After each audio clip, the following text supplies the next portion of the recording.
smart speaker. Car, trailer or tractor have the potential to look awesome? Inspiration's paint will make it so.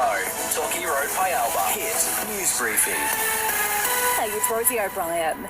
King Charles III has become the 40th official monarch and just the second to be crowned on television. Prime Minister Anthony Albanese attended the coronation and pledged allegiance. He's now on his way back to Oz. The US has been rocked by another shooting. At least 8 lives have been lost, as well as that of a lone gunman after he opened fire at a shopping centre in Texas. 3 people remain in a critical condition. A further 4 are stable. Labor's second budget is just 2 days away, and Treasurer Jim Chalmers has hinted at the prospect of a surplus. My focus really is to try and get the budget in as good a nick as we can. There will be a substantial improvement in the near term, but it gets difficult after that as the pressures intensify rather than ease. On Sky, meantime, more than 5.5 million households and around 1 million small businesses are expected to receive electricity bill relief as part of Tuesday's announcement. There'll be payments of up to several $100s. The season launch episode of MasterChef will air tonight following the shock death of Judge Jock Zonfrillo. The name of the 15th season, Secrets and Surprises, has been dropped, and there will be a tribute message honouring his life.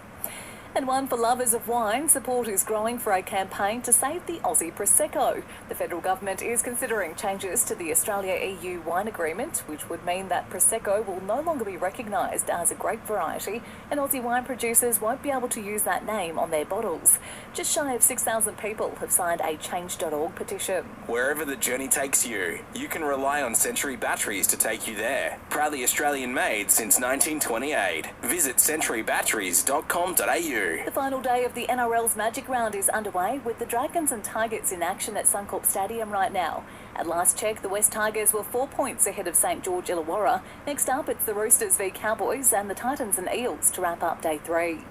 And the Aussies have dominated in the first day of racing at the Sail GP Season 3 Grand Final in San Francisco. We secured 2 firsts and a 3rd place in fleet races, placing us in the #1 position on the event leaderboard. Tom Slingsby says they're feeling confident. Got a one-off race, $2 that takes all the we're in as good shape as we can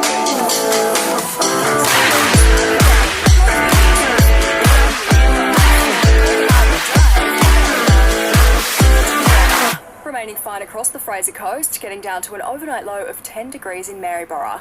Clear skies expected tomorrow, heading for a top of 23. It's the daily stories that matter in under 20 minutes. Search the Briefing podcast on Listener, download the app now and listen for free.